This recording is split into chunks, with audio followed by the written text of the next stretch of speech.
Okay,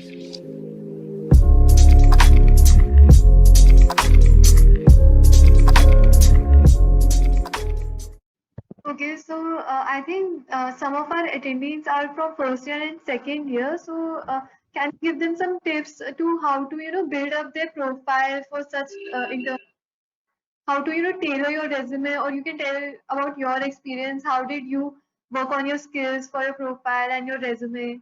So some tips for first year and second years. We'll start with Mansi ma'am.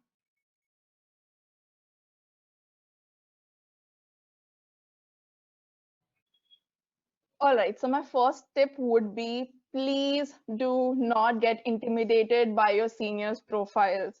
We were there right where you are right now, as lost, as confused, as doubtful about our capabilities. And trust me, we've had all our low points, we've had our share of failures. SNBOS was not the only application I applied to. I applied to my tax. I did not get any acceptance. I applied to Women Adobe Tech. I got to till the final round, but did not bag the scholarship. So you'll have a lot of failures, but just keep working hard. Be passionate about your work, and you'll be good to go. And don't treat this as your work. Treat this as something you really enjoy. If you enjoy it, you won't feel it is a burden. And regarding the resume building, so I know when you're in your first and second year, there's nothing to put on your resume. Like I remember mailing a professor and like send me a resume, and I'm like, I just have my GPA right now. What do I send? So so the first step would be to find out your field of interest. Once you figure that out, like I don't want, it's not necessary for you to stick to your field of interest throughout your life or throughout even the 4 years of your BTech or furthermore. But for that particular moment of time, find out your field of interest. Start from the basics, like the basics of that field. You don't have to go and build a project, make a research project. Start with the basics, try to understand what's happening, then start a project on your own. You don't need a mentor for that. You don't need a project. You can actually just replicate someone's work. It does not have to be new. And why am I suggesting this is because you can put all this in your resume. You can put your courses, you can put your projects that you've done, make a report on these projects. It could be very simple, like just take a data set on Kaggle and apply some simple supervised machine learning algorithms. But you will face some errors during these simple projects, and these errors will later on help you. Like you'll face the same error later on in your research project, and you'll know how to solve this, right? So these will not only help in building your resume, but it will also help you build confidence and bag more fruitful internships. So that is one way to go about it. Okay, thank you, ma'am. If Ayushi ma'am can go next. Okay, so I think my experience will be a little different here because of my institute, I would say.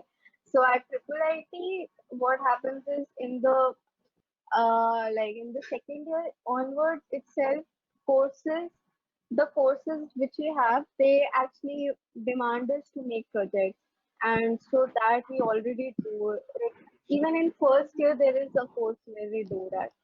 So project wise, our resume starts getting filled. Like we have almost like 4 to 5 maximum projects by the end of second year or even by the end of third semester. So with that, like now one thing in that is like even if like as Mansi said, if like you're trying to do projects yourself, I think the thing to note here would be to be very actually be passionate about that project itself and learn about whatever that is and document stuff for it. I actually missed out on such thing on proper documentation of projects, and that's why like after the end of second year, like as I had mentioned, I didn't know like okay what to how to exactly like prepare instantly for an internship, whereas my friends, they were actually doing it and they used to get paid, like they got in a lot of things. So yeah, so I mean that is one thing, like whatever you do you have to start documenting it and keep it properly as a resume holder. Yeah, so this is it. Okay, thank you, ma'am. Kashi ma'am. Yeah, so I think I'm gonna speak from a perspective of being in natural sciences rather than computer science, because I was sure of going for graduate studies in math. I knew that this is not going to be easy because, like, in in a subject Mm. like mathematics, you cannot expect results in 2 to 3 months internships, right? Yeah. So, so the one thing that I did to actually build my profile was just literature reading. So if you're someone who's interested in actually going to research, you have to read a lot and you have to understand a lot of things on your own. Like even in your internships, your professor is not going to tell you everything and he's Yeah. not going to chalk out things for you every time. So what I did was, so math is basically very vast, right? Like till our 12th standard, I'm sure all of us know that till our 12th standard, our math was like very general. We never knew the subfields and, what uh, constitutes of what exactly. So even till my second year, I was very unsure of where to go to, and like I tried to contact professors in my own department, and they just said that you have to be very sure of your interests.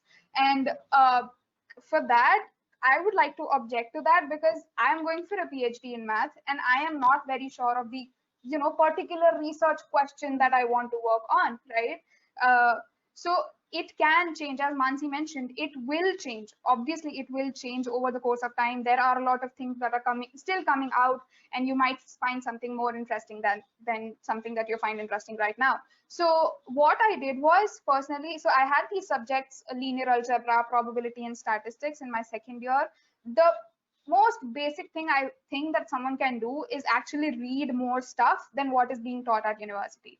So whatever book I was following, most of us, like, I know of my university that we mostly follow Indian authors, which are not very well curated from a theory point of view. They're just questions which help Yeah. you pass exams, right? So, this factor you don't find in the classic tests, like the holy grails of, algebra, I would say. So you don't find it there. They are curated from a theory point of view, and then you find questions which actually explain that theory. So what I did was basically I went on and read these books on my own. I saw these books on my own, even when these were not being done in my university. So that way I got to know that, okay, this subject I'm not very inclined towards. Like I have faced some problems, but this subject I'm very thorough and I can, Yeah. smoothly solve questions. So that is one thing that I did. And as both of them mentioned, projects is something that you can obviously do. For sciences point of view, what I did was, so my internship after my second year was at Indian Statistical Institute, and it was not a research project. I would say it was basically literature reading. So what we did was, again, I just mailed professors with my interests toward linear algebra, and I just said that I wanted to read more. So it would not take more like much of his time, and it would not, ask him to actually supervise me on a project. I wanted to just Yeah. read more. So he suggested me books. I solved some more books, and then he suggested me a smaller topic in linear algebra, uh, which allowed me to go into a subfield. So here, as Mansi said, that you will not be sure till very late. So what I did was I was just exploring more and more topics. So as they were building their profile based on projects, I was building my profile based on literature reading.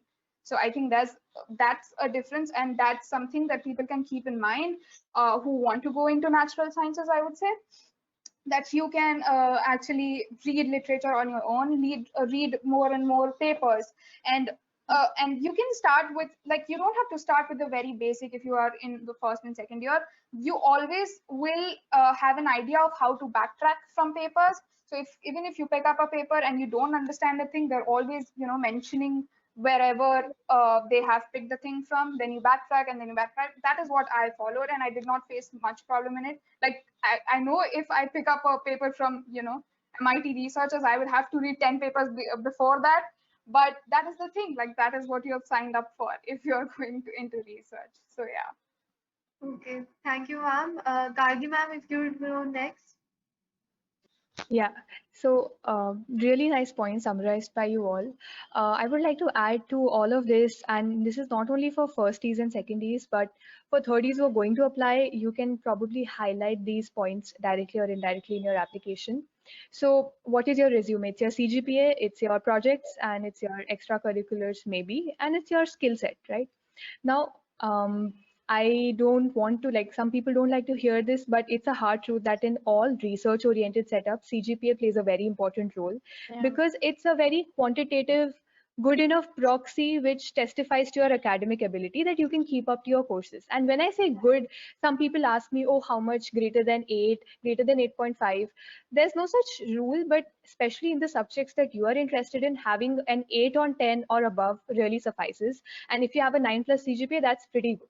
And I feel that one thing that really helped me stand out from the others in terms of my application was that since first year until now, like I've been at the top of my college, and that really, stood out as a point. So you need not be at the top, but even if you're in the top 5, top 10, top 50, anything, if you have a good CGPA, Yeah. don't take it lightly. Focus on your courses, and for companies, it may not matter much, but for research internships, your CGPA definitely matters in, creating a basic objective image of you as a person. So those were some comments on CGPA. Secondly, projects. Now, as we all know, every college has some different policy for projects. And for example, in BITS, you can take up project courses and take credit for the projects that you do. Now, my advice for going about projects would be that in your college, in the department that you are in, you'll have a very limited set of fields that are there in CS. So you go through your profs profiles and you contact them for a formal or informal project. Why I'm saying that a prof project really helps you is because in first and second year, that prof will sort of guide you, and you're in the college, so you can really keep up to them. Secondly, they might be potential recommenders for you when you're applying. So the profs will know that, okay, this girl or this boy has worked with me for 2 months. She has done this work and I can testify to her abilities. So make sure that while reading is very important, as all of the other panelists have mentioned, at the same time, try working on some existing ongoing projects which your profs are doing. Like, make use of what's happening in the institute because you're right there studying.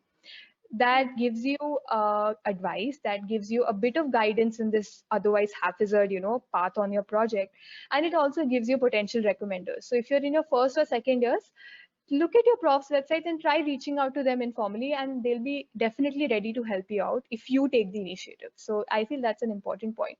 And lastly, when it comes to deciding a subfield in the field of interest, for me, one thing which really helped was looking at what other professors are doing in all other universities. So when I went to their web pages, I used to see that the computer science department is divided into theory, into systems. Like, now it's so natural for me, but at that point in second year, I really had no clue because my core courses had just begun. So at that point, browsing through some university websites and getting to know what they're working on was really, really helpful for me, especially for DART, when I actually started doing that. So my advice to all you firsties, secondies, and probably thirdies, they are not looking for a research project with one publication and they'll take you in. They're not looking for that. They're looking for a person who has the potential to do research. You And who's testify. interested in research. Yeah, you should have the academic ability to drive the idea to conclusion, whether it's a Yeah. course assignment, whether it's a literature report, or whether it's a prof project. Do some small things. Coursera course certificates, all of these things count. And for those who are in your third year, you can even do a 1 month self project on Kaggle with some techniques and put it on your resume. There's no one stopping you, right? But they should know that you're an individual capable of doing research. That's all they want to know. And with these tips and tricks, you can really make a good profile and make sure that it's holistic, and don't worry too much about it. Yeah, I Okay. think I might have something to add to what Gargi said. She summed it really good. But yeah, like there is one thing that I realized in my internship at UBC was that their researchers there, the professors there, they never look at the number of publications that you have had, and they don't Yeah. expect it. Like I worked with a postdoc student in my lab there, And so I told him that I was going to apply for graduate school in math. So he had already done his MSc and PhD, and now he was doing his postdoc, right? So I told him that I was planning to apply to it, and I said that the only thing that bothers me is that I don't have any publication in math. So in math specifically, if someone is watching from math background, don't expect to get a publication in like 3 months. It is not going to happen. My ISI supervisor, he just bluntly, put it out there that don't expect anything to come out from it. Like I was already doing a literature reading, like, right? I was not expecting anything out of it, but he just very bluntly said that don't expect anything to come out of math in 6 months, right? So yeah, and I told the postdoc students that I was planning to apply, and I don't have any publications, so I'm not very sure.